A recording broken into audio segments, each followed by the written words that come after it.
Welcome to the first episode of CoHum Chats, Conversations from Cooperation Humboldt. I'm your host, Lorna Bryant.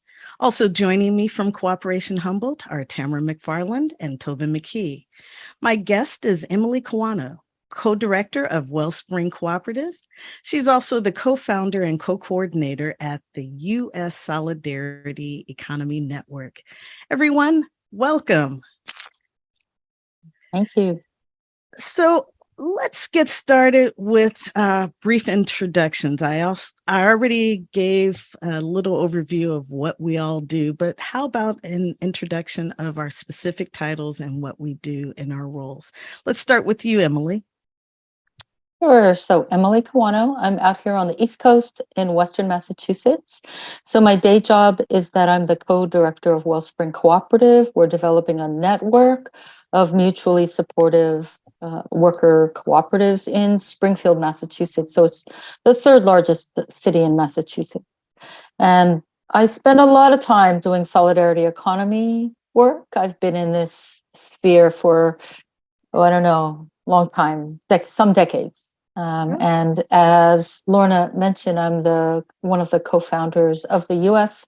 Solidarity Economy Network, and much more to say about solidarity economy, no doubt to come. Thank you. And how about you, Tamara?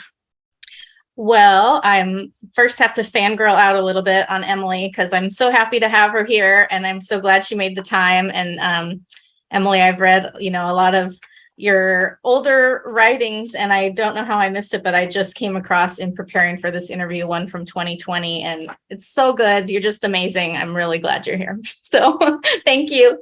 I'm Tamara, and I'm a co-founder and co-director of Cooperation Humboldt, based here in unceded Wiyot ancestral territory on the Humboldt County, far northern California coast.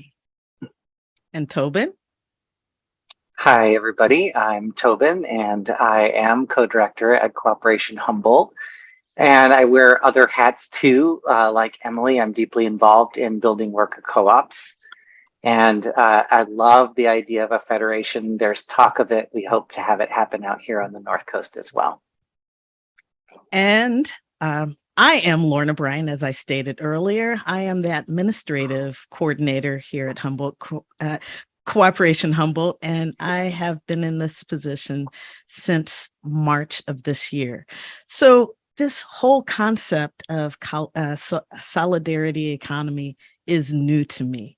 So think of me as just the average citizen with no understanding, and which is kind of true.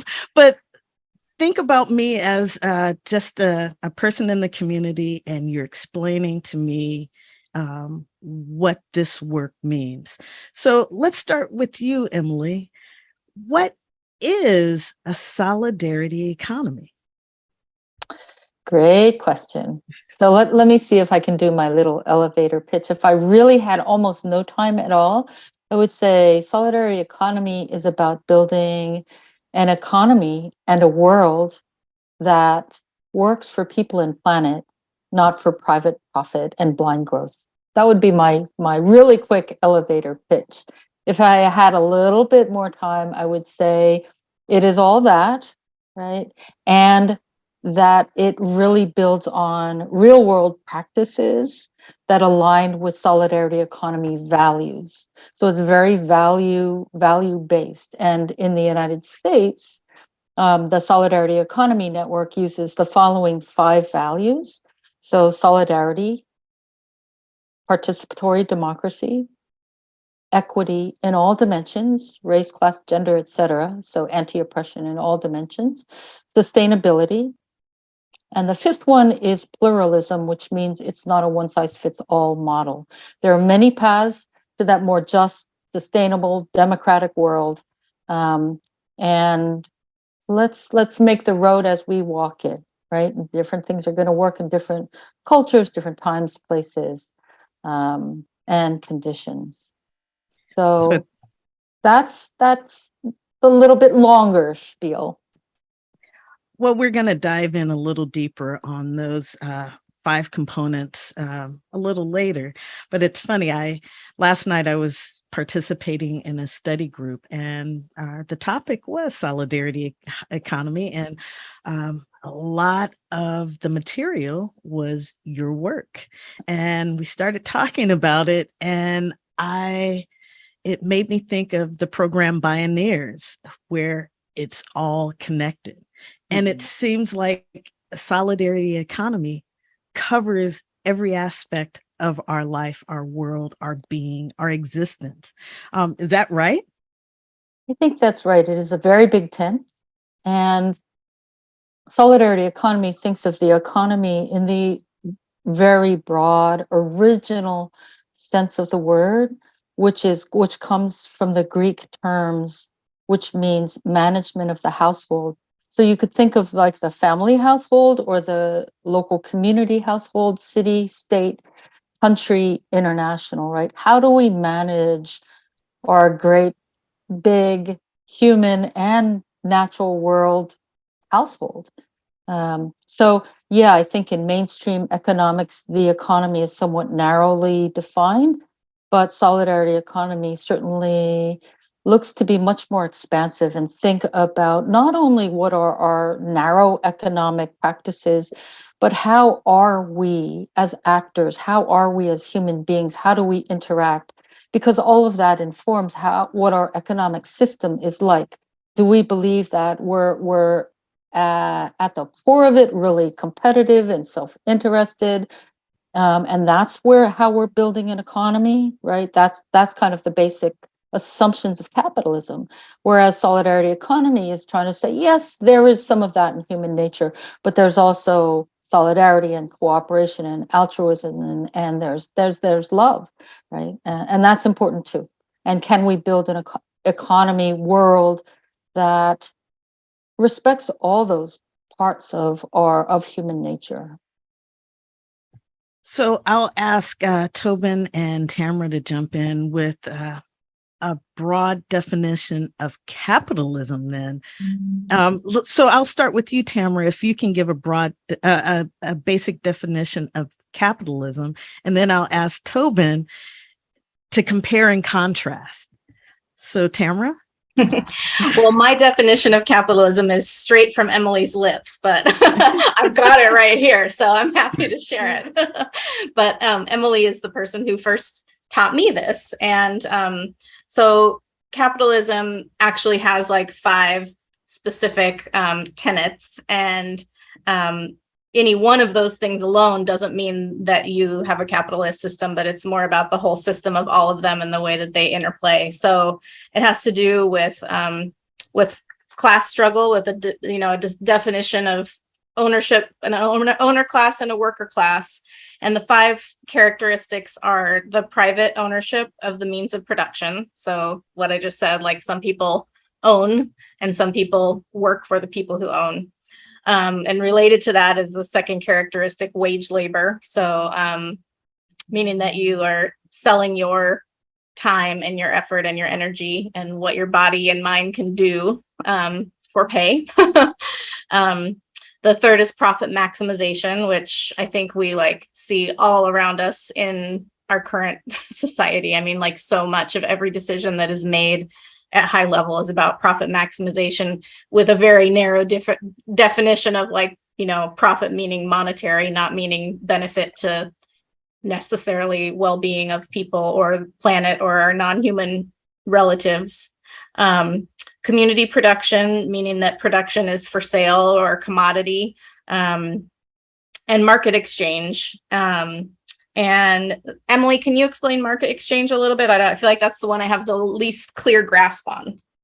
Sure, so that goods and services are exchanged in the marketplace. And it's not generally based on relationships, right? We're not taking into account this person really, really needs this, so I'm going to give it to them for free, or I'm going to give it to them at a cut rate. It's all mediated through the market and supply and demand and prices, and it's pretty impersonal. Okay. What were the tenets of a solidarity economy again? I'm going to write them down so I won't forget each of the legs of them. You mean the values? Yes, yes. So just to note that it'll look different in different places, but the U.S. Solidarity Economy Network uses solidarity, right? So solidarity, cooperation, mutualism, et cetera, et cetera, et cetera. But solidarity, participatory democracy, equity in all dimensions, race, class, gender, et cetera, sustainability, and the fifth one is pluralism, which keeps us from getting too dogmatic and this is the one right way and our way or the highway kind of thing. Right. Now to you, Tobin. Compare and contrast the differences between the two and why is one better than the other? So loaded question, right?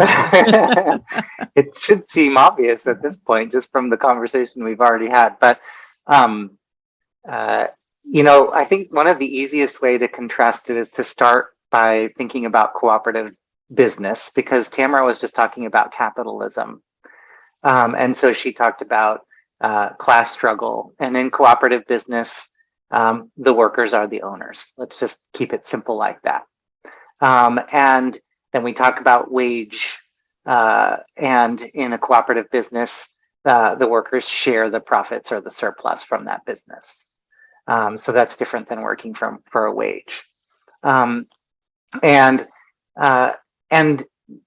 it gets a little bit broader, and it has to do with, who makes the decisions and who has the power. So it's not just about sharing the wages. It's also about sharing the responsibility and sharing the creativity and sharing the communal needs of everybody in that business. And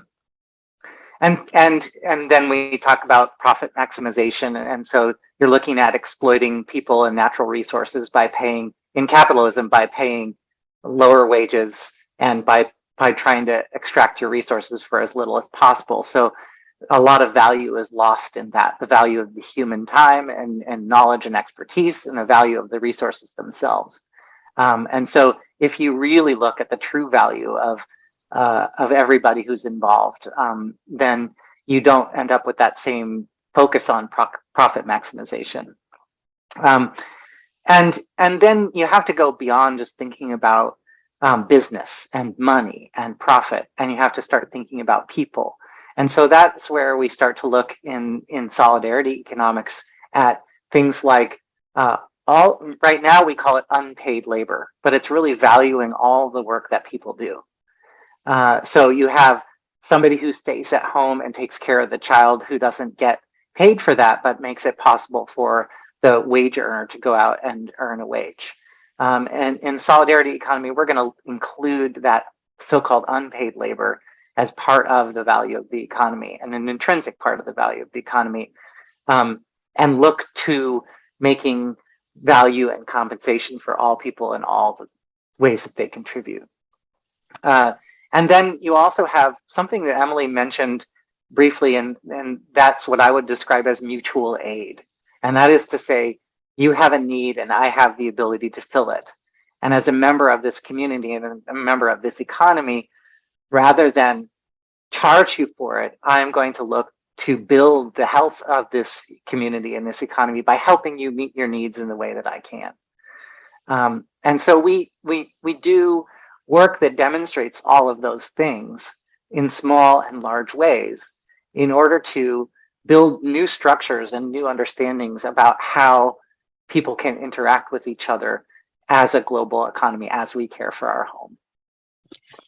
I have often used the term sweat equity, and I am donating my time, my services for the benefit of someone else. I understand it a little better now. It gives a little more value to what I'm offering in sweat equity, using the description that you just offered, Tobin. So I'm thinking of the tale of two W's, and perhaps these examples better express what a solidarity economy is versus capitalism, and that's Walmart versus Winco. Would that be a pretty simplified example?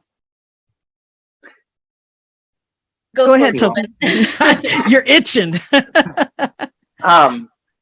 So kind of. I mean, I think we look at Winco as an example of an employee-owned business. I got to nerd out and say that there is a difference between an employee-owned business and a worker-owned cooperative. And that has to do with where the power really lies and where the decisions are made. So we would want to look a little bit deeper, although I totally support the idea of employee-owned business like Winco over a totally extractive business like Walmart. But we would look a little deeper and we would include serious values considerations. And so when you look at the cooperative, the 7 principles of cooperative owned businesses, you're going to see some value statements that are caring for the community, that are thinking about the environment, that are educating people about the options. And also you're going to see shared power. And on all levels of solidarity economy, we're looking toward shared power rather than the consolidation of power. And so we would have to look a little deeper into shared power and the true democratic principles, both participatory democracy and participatory economy. Looks like you were itching to say something, Tamara. Am I right? Well, I love it, Lorna, that you're bringing it down to the tangible level. That's always important to me. And so if it's okay to spend a couple minutes on that, I wondered if Emily or Tobin could help us wrap our minds around that, because there are a lot of nuances. And in addition to worker-owned businesses, there are consumer-owned businesses. So Emily, here in Eureka, we have and Arcata, we have the North Coast Co-op, which is a well-loved, long-standing, consumer-owned co-op. And then Winco that Lorna was talking about, I don't know if you have that on the East Coast, but it says it's employee-owned, but it's a big grocery store, a chain, and I'm assuming it's something like, I've heard the term ESOP. I can't remember what that stands for, but can you maybe walk us through like some of the gradations? Among those examples. Yeah. Yeah, I had never heard of Winco before. Must be a West Coast thing, I guess. But so there's 3 main types of co-ops. Cooperatives basically serve the interests of their members. So a worker co-op is owned and controlled and serves the interests of its members, which are the workers. A consumer co-op, like a food co-op, serves the interest of their members, which would be the consumers. So if you belong to a food co-op, you take out a membership, you shop there, you get some kind of benefit from it. And a producer co-op is, for example, agricultural co-op, where a producer, like a farmer, gets together with other farmers and they do something collectively. That collective activity is the co-op. Right. So Land O'Lakes, Ocean Spray, I'm sure there's tons of other agricultural co-ops are really big.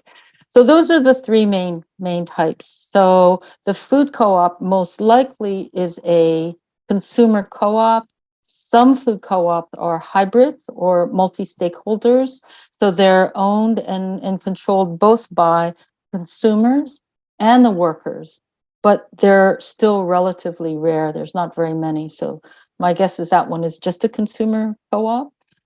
So who knows how they treat their workers? I mean, hopefully just being a consumer co-op, they're better to their workers, but workers do not have a baked-in voice. And then an ESOP is an employee stock ownership plan. And that just means that workers have some shares of the stocks. Right? So does that translate into power? If they own anywhere under 50% of the shares, quite likely no. Even if they own more than that, and they're all just holding on to it in a disorganized way, it might not translate into any voice or power either. There are ESOPs where there's 100% ownership, but me personally, I would still question whether, like, how much does that translate into daily input and control over into how production works? Because you might vote in the board meeting once a year on policy and things like that, but it might not translate into power on the shop floor. So I absolutely agree that in the case of WinCo, that would be a really interesting bit of research to see what they're like. And they're beyond just what happens within that business with with the workers on the shop floor and in the community. There's also how are they behaving as a I assume it sounds like they're pretty large. So I mean, clearly Walmart, beyond the shop floor, beyond the community level, they're working on a global scale to really depress prices. They have that kind of power. And so that's another question. How are these even ESOPs, how are they wielding their economic power to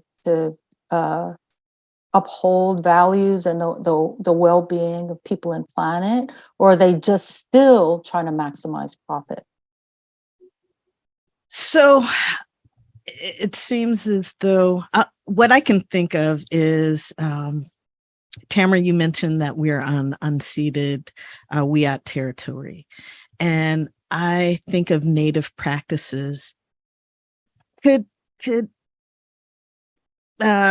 before settlers came in and disrupted this region, I'm guessing the native community did work along a solidarity economy model. Am I right? That's to you, Tamara. Well, I'm not a historian of, local practices specifically, but I do think that from what I've read about solidarity economy, it does draw heavily on Indigenous practices, and maybe Emily can speak more to that. But I think so. I think this is our attempt, after a couple hundred years of living in capitalism that's kind of worsening and worsening in its effects on people, to put our modern lens and definition on something that had already been happening and is still happening in some parts of the world. So solidarity economy isn't new. It's our attempt to put our modern understanding and language and words to something that's been around for a long time. And I think that, probably what was going on here before we all came looked a lot more like what we're trying to bring, to describe now and to return here. So you have more to say about that, Emily? No, well put. I agree with that. I mean, it'll also be diverse, right? So in some places there will be a real maybe alignment with indigenous traditional ways, but surely there will be also hybrids and other people go in other directions. And let's not get, I just always caution against getting dogmatic and like the one way. But I would say solidarity economy, absolutely, as Tamara said, definitely looks to the wisdom of indigenous ways of being and working together, making sure that everybody is cared for, making sure that we're living in harmony with nature as well, not only for our well-beings, but just out of respect and that we're part of this web of life, and that it's not there just to serve human beings. I mean, that kind of perspective is really important. So I can think of many cultures and many groups of people who follow this practice, but living here in America and subscribing to our forefathers, that was, my eyes showed air quotes. So I guess our forefathers just created a system of me, greed, depleting the resources, and whatever happens. Another simplified explanation, but it sounds like that's pretty accurate. Am I right, Emily? Yeah, I guess I would say that it is what you're talking about, our forefathers. I think I agree. I do think it is a rollout of capitalism. That is the logic of capitalism, and it's not to encourage greedy, selfish people. It starts with the assumption that human nature is self-interested, and we're always going to try to get the biggest bang for the buck, and that we're always making these calculations. We're rational beings. We're always trying to get the best deal, and we're always thinking about ourselves. Starts there and then builds this economic system that is supposed to, right, supposed to create the best of all possible worlds, right? It's supposed to benefit everybody.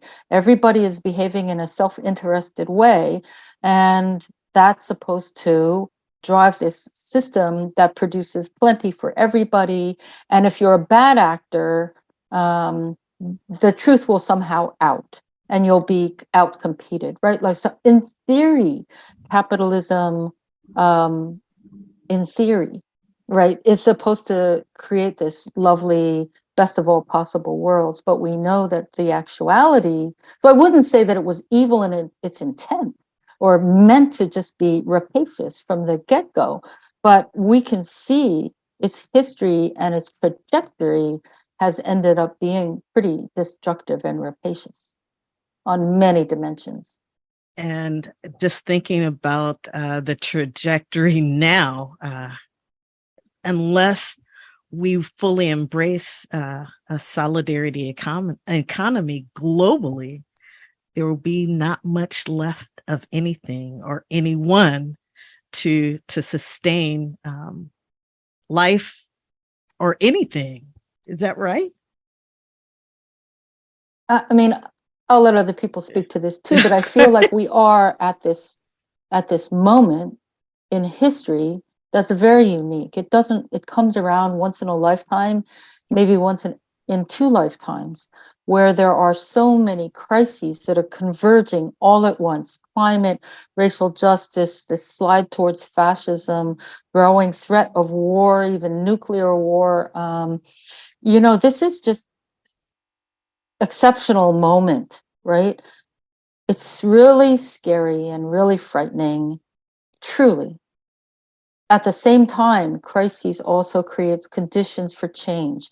And so we're at this fork, and we can move in the direction of solidarity economy, which I think is hopeful and can heal people and planet, or we can go the direction of barbarism. And we're seeing signs of that as well. So it's a really pivotal time to build towards solidarity economy. Yes, it's a really important time. So can anyone offer an example of a community or a group or an area where solidarity economy is up and running and functioning and working and is like a flagship example of what we can be? I'm going to point. I think y'all should talk about Cooperation Humboldt. I mean, it's not there, right? I don't know of any place where I would say, this is it, it's all done, right? There's little bits and pieces all over the world. But I think Cooperation Humboldt is doing some great stuff, and just hearing about your work would be really fitting. So, go ahead, Tobin. You made me think of one of my favorite thought experiments, and this leads to Cooperation Humboldt.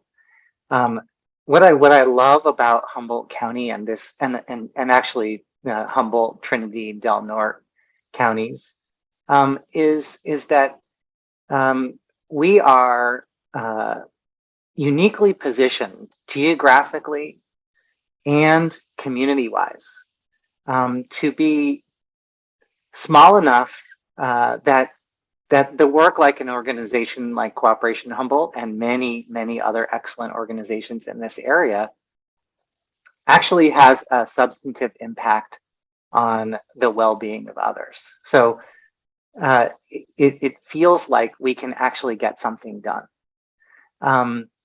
And so that small scale, that feeling of close-knit community is a real strong benefit.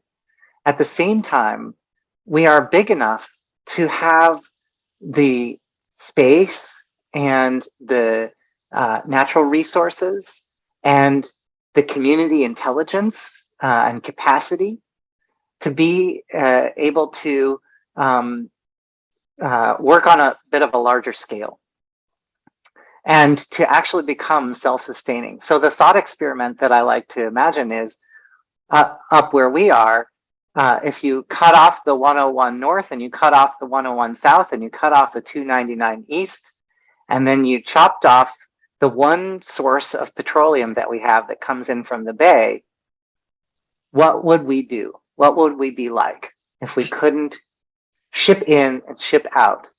And we're uniquely positioned that there's potential for there to be food production and community exchange and the community ownership at a level that it might be possible for us to meet our own needs. And you don't have to actually cut off those highways to make a solidarity economy happen, but sometimes, crisis provokes creativity. But then you start to imagine, well, what's the next bioregion next to us? What are their strengths and capacities?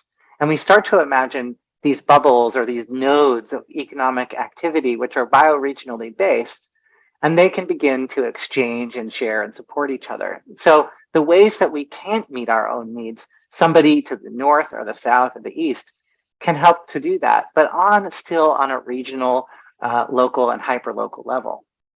And so, if you asked, is there one that exists? And Emily said, there are pockets where things are being done here and there. And what we're really working to do is to build that capacity on as many levels as we can, in anticipation of the fact that in some way or another, our infrastructure is going to collapse. Either that's through natural disaster, through war, or through the consolidation of power, or a combination of all three. And so we're looking to envision a future where when our infrastructure starts to crumble, we already have the capacity built to be able to care for each other. So Tamara, why don't you give us an example of some of the work that Cooperation Humboldt does to fortify or strengthen our resources, like the edible food gardens, or give me Sure. some of the examples.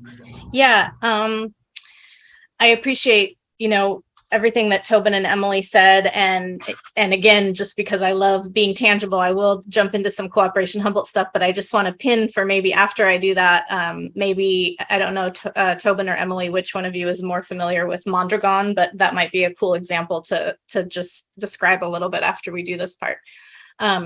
So when we launched Cooperation Humboldt almost 5 years ago, and we are fairly young, but close to 5 years ago, we started out, and what we did is, we came together as a study group and we learned about this. We learned about capitalism, post-capitalism, solidarity economy, and we started to think about it in terms of, our local context. And we decided to begin by thinking about what are the various categories or buckets of fundamental human need. Like, if we became that island that Tobin's talking about overnight, like, what needs would we need to meet? And so we actually created our program areas around each of those human needs. So our program areas are food, housing, care and wellness, education, because we believe that that's fundamental to being a human being, economic democracy, and arts and culture. Again, we feel like arts and culture is, a central and integral part to being human. So we believe that those 6 things are fundamental to provide to everyone, and that everyone should have access to those things regardless of their wealth or their income or their sobriety or their mental health or their age or their color or their anything. Those are just things that people should be entitled to. That's like a fundamental belief that we have. So within each of those program areas, we started, looking within the community and seeing like what already exists in those places, because we're not starting from scratch. There is a lot of work already being done and has been being done for a long time. And then where are maybe some gaps where we can create projects or incubate independent projects that would start to fill some of those gaps in moving us toward a society where those things are treated as fundamental rights. So I can talk a little bit about our food sovereignty program, and then maybe Tobin would like to talk about economic democracy. I would list those two maybe along with care and wellness as like our, maybe education too, but kind of our most active projects that we actually have going. So within our food sovereignty program area, our fundamental guiding belief is that nutritious and culturally appropriate food should be available to everyone, regardless of wealth or income. And our vision is to return this bioregion to the regenerative and life-sustaining food forest capable of meeting all the needs of its residents nutritionally that it was prior to colonial contact. So how do we do that?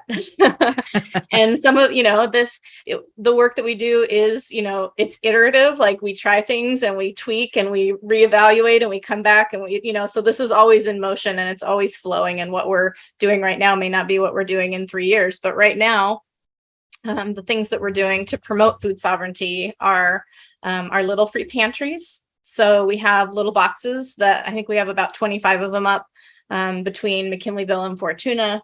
And we have more that can be put up. So if somebody's listening and they want one, they should reach out to us. But it's a little box you put out in front of your house or your church or your school.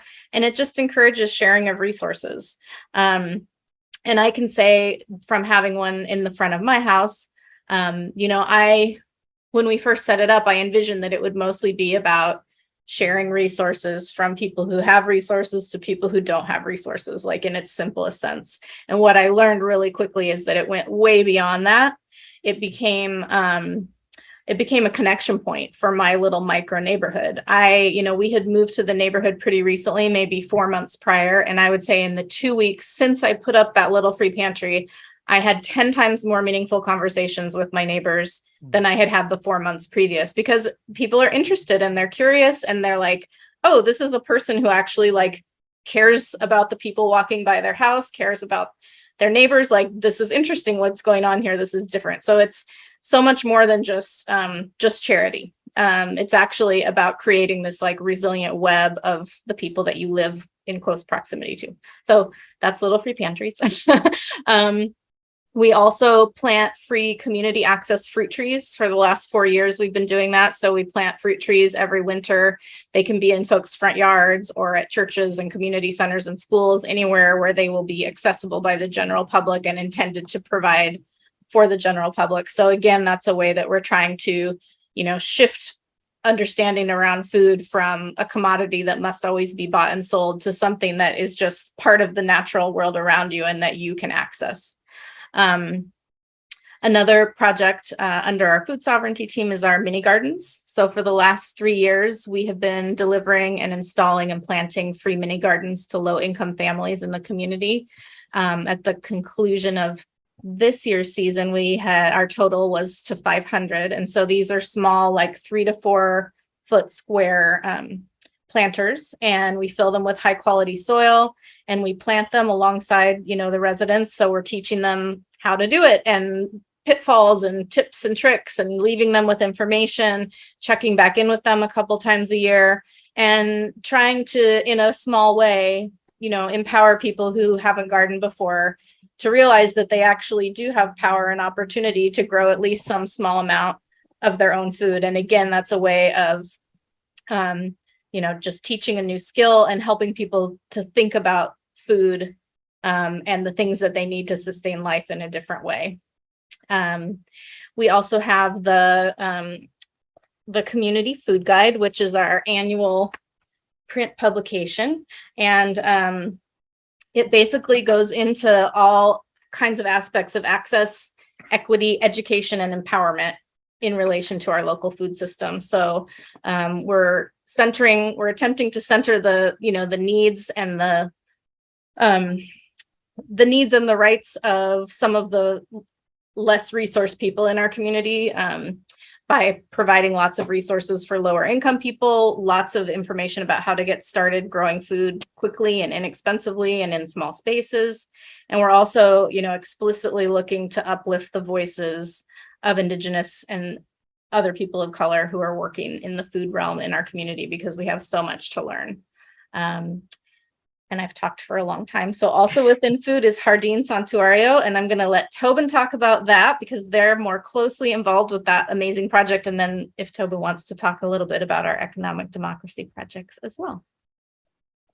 Sure, yeah. So the Jardín Santuario is a sanctuary space Arcata became the first city to publicly declare itself as a sanctuary city by vote on the ballot.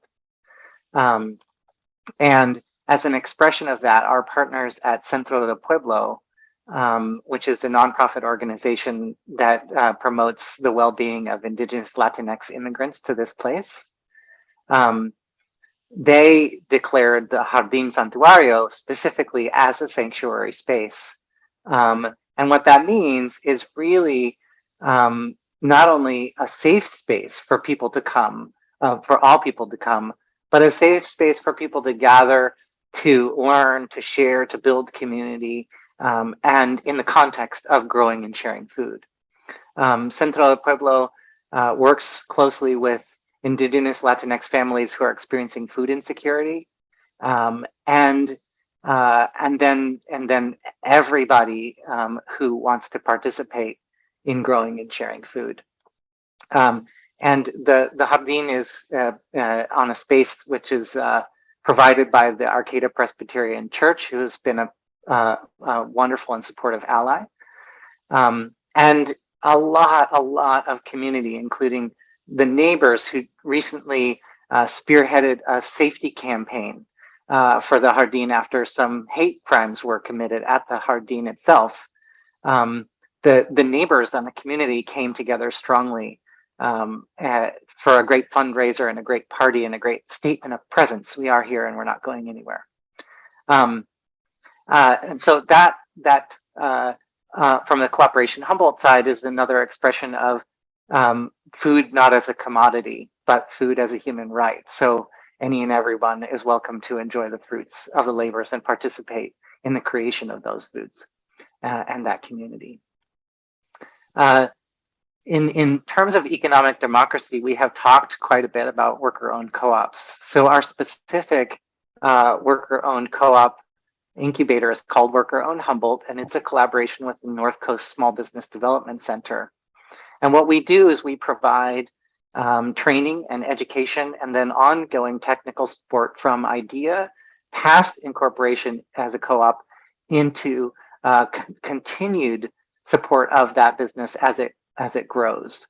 And so some examples of the co-ops that we've helped to create are Full Cycle Compost, which is a bicycle-powered worker-owned composting service that works closely with a lot of community gardens, including Jardín Santuario. And Redwood Roots Farm Cooperative, which is a CSA that the employees are buying. A really wonderful group of farmers who have come together, and the previous owner of that farm really just wanted their employees to have it. So legacy is an important transition. There are a lot of folks who own businesses who recognize the value of their employees, and they're ready to retire, they're ready to move on, but they don't want to sell their business to outside interests. And they know that their employees can possess all the knowledge and capacity to keep this beautiful thing that they created going. And so transition from sole proprietorship or corporate ownership to worker ownership is something that we strongly support. So you don't have to start a worker-owned business. You can change an existing business to worker ownership. And economic democracy also expands beyond co-ops to include participatory budgeting. So Cooperation Humboldt participated and instigated our City of Arcata's first participatory budgeting process, where the City of Arcata used participatory budgeting to determine how $15,000 of an American Rescue Plan grant was going to be spent in an underserved community in Valley West. That's the beginning. The idea of participatory budgeting is that the way that we spend public money should be decided by the public themselves in a direct way. The City of Eureka is now engaging in participatory budgeting as well. We love that. We haven't been involved, but we're so glad that they are doing that. And the last branch is public banking. And public banking is something that is gaining a foothold. There are strong steps forward for public banking to happen in California. And we are looking for sure to promote and support the development of a public bank here to serve our region. The difference between a public bank and a private bank is that a public bank just serves the interest of the people who are banking there. Another wonderful way of doing banking is to join a credit union.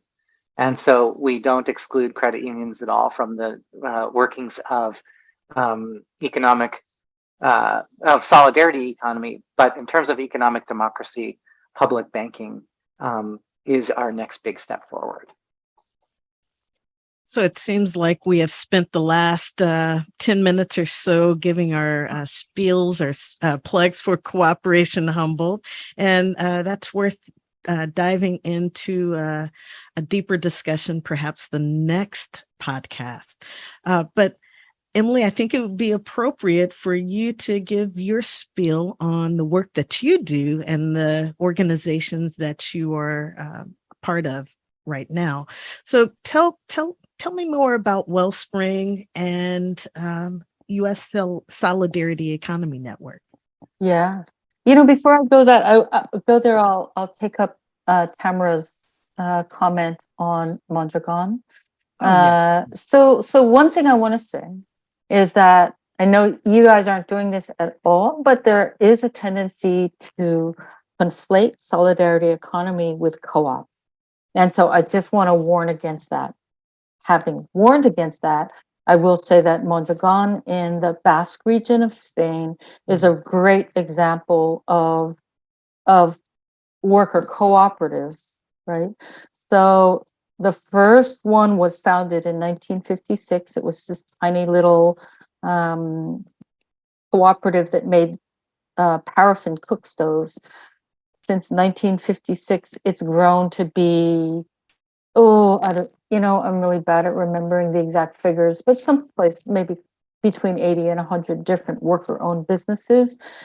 What's really amazing is that they not only have been really successful as businesses, but they're like this whole ecosystem. So they have manufacturing, they have retail, that they have their own research and development, they have a university. There's no place else in the world like that, where they have so many different facets, all interlocking and supporting each other. So it is a pretty amazing example. They have been through the past 2 economic meltdowns, yes, with some losses, but mostly they, compared to other mainstream businesses and business groups, they sailed through really, really, really well with few business losses. And when there was a business that went under, those workers, not only are there very, very, very generous unemployment benefits, but most of them were re-employed at another cooperative within the Mondragon network. So certainly the work that we're doing in Wellspring Cooperative builds on that inspiration of a network. So instead of being just an incubator and spinning off or supporting one business at a time, we want to maintain that relationship so that those cooperatives, so right now we have 10 co-ops in our network. A bunch of them are pretty small, but some of them are getting more sizable. As they all grow, they can provide support for each other, peer support. Sometimes it's a matter of, like, already, for example, we had a case where one business had to temporarily lay off workers because there were some contracts that fell through. So they were able to be employed on a temporary basis at another co-op business. There's also been things like shared truck use, that kind of stuff. So how can businesses support each other in this network? And then the nonprofit also continues to provide a lot of support.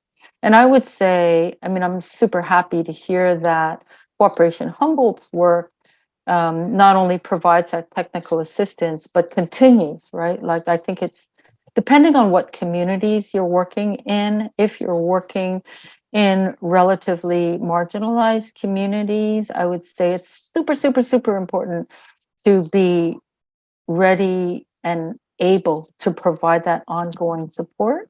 When you're working with folks, maybe just filling out the most basic form is challenging, or never mind doing the book, all the things, applying for grants is like really challenging. We learned that. But we still provide a lot of support for our businesses in these kind of communities. And compared to the worker co-ops in the Upper Valley that tend to be more more affluent, they tend to be more homogeneous, more white, more well-educated. Those are easy, right? Relatively speaking, they have a lot of skills. If they don't have the skill, they know who to reach out to. They have a lot of social capital. They have connections. So it's really important when working in marginalized, underserved communities to be careful, because you don't want to help to incubate startups, worker co-op startups, and then set them up for failure. So I feel pretty strongly, if you're going to work in these communities, you have to really be seriously available and have the capacity to continue to provide support for years. So anyway, that's a little bit about Wellspring Cooperative. I'll talk a little bit about solidarity economy, U.S. solidarity economy.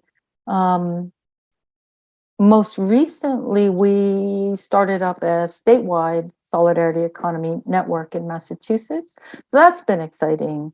I believe we're the first statewide network, and we're working closely with our sister organization, which is called COWOP, CoWOP. It's the Coalition for Worker Ownership and Power. So we work very closely. I mean, we would consider worker co-ops clearly to be part of the solidarity economy. There was just enough momentum for them to form their own coalition, but we see each other as inextricably linked. So we've done statewide convenings. We had one coming out of the pandemic last spring at a community land trust.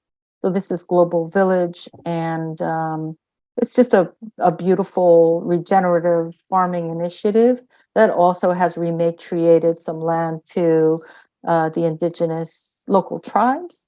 So there's that, and I know you have also Bishgamu in your neck of the woods that's also working on that kind of a model. So that's exciting. It was wonderful to be hosted there. It was just a great gathering. Wonderful to be seeing people face to face for the first time in a long time, and to see just the wealth of things that are going on throughout the state. It's very exciting. So yeah, and on a national level, the main thing that the U.S. Solidarity Economy Network is doing is what we call resist and build. It's really a process more than a thing. And the goals, this has been going on now for 2.5 years. It was an attempt, given this moment, right, of multiple crises, to bring together organizations. And we started with national organizations that are working on system change, to bring them together. And some of these groups working on system change were spanning the spectrum from reforming capitalism. Some people in that coalition or network or organization were about reforming capitalism, and other people in those organizations or coalitions or whatever were post-capitalist. Even if they didn't use the term solidarity economy, they were on that end of the spectrum. So it was that whole array of many different organizations, as long as they're working on system change, and just trying to get clear on what kind of system change are we talking about. Are we reforming capitalism, which absolutely some people think of as system change, or are we moving beyond? And not to throw stones, but just to get clear. Then asking the question, how can we work together? And so the sweet spot overlap is within those organizations. Even if they have a bunch of people that are working on reform, solidarity economy is still like the overlap. So how can we work together on, how can we collaborate? So there's a bunch of working circles that have carried on the work in between convenings. And then the third goal was, learn to work together by working together, and for it not to be owned by any one group. That's hard. I would say U.S. solidarity economy continues to be more in the driver's seat than we would like, but we're getting there, right? Other organizations are starting to step up and take ownership. And that's what we would really like to see. We don't want it to be a U.S. Sen thing. We want us to all own this and build together. Yeah. And I think that, I guess I would say that the last thing is get in the process of getting clear about what kind of system change we need to be clear about. What is capitalism? What is post-capitalism? And to prove to ourselves and model that we can have this discussion and reach clarity in a way that's productive and not just divisive. There were a lot of people that didn't really want to do it because they were afraid that this would just be this horrible, ugly conversation. I think we demonstrated that we can have a really good, productive conversation and dialogue about this and end up the other side. We're all friends. It wasn't rancorous, but I think we all have greater clarity. Yeah. You know what I love? I love when smart people come together and have smart conversations and without dumbing it down or oversimplifying it or making it too complicated and making it understandable for the general public. And that's what just happened, I believe. Mm-hmm. I think this was a great, and I'll claim myself as a smart person too, but, talking to three really smart people talking about this work. And I think that makes for a great inaugural CoHum chats. What do you say? Am I right? Great. It was great. Yes. Oh, look, my camera just cut out. And I want to thank you too, Lorna, for really gracious, easy, comfortable hosting. Good questions. Thank you so much. Lovely style. Really, really, really lovely. It's and what I do. Yeah, you do it well too. Thank you. And Tamara and Tobin, just wonderful to have a chat with you all. Wonderful to hear more details about what you're doing. Super inspiring. It's just great. Great. Yes. Happy to hear that. I think this would be a perfect place to wrap up this conversation.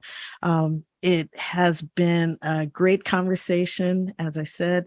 And Emily, thank you so much for joining us today to have this conversation. Would you like to point us in the direction of resources to learn more about this work that we're working towards making for everyone? Sure. One place to go is just the website, the US Sen website. So it's, I think it's just USSEN.org. I should double check that. And Terrible, I can but leave a okay, link. that would be well. great. All right. All right. Thank you. And Cooperation Humboldt's website as well, cooperationhumboldt.org. Lots of links, lots of articles, lots of videos. .org? Yeah, or we have both. It's .org.com. Okay. So I would like to, again, thank you for tuning in to the inaugural CoHum chats. Our theme music is Sweet Dreams Middle, East remix by Martin Schleckens and licensed under an Attribution Non-Commercial Non-Derivatives 4.0 international license. If you have a podcast topic you would like to explore, drop me a line at lorna.bryant@cooperation.com. If you'd like to support our work here at Cooperation Humboldt, donate now. You can do so by going to cooperationhumboldt.com. I'm doing like you, Tamara. cooperationhumboldt.com or .org, or you can call us at 707-502-2729. 2492. From all of us here at Cooperation Humboldt, thank you for joining us. Be well.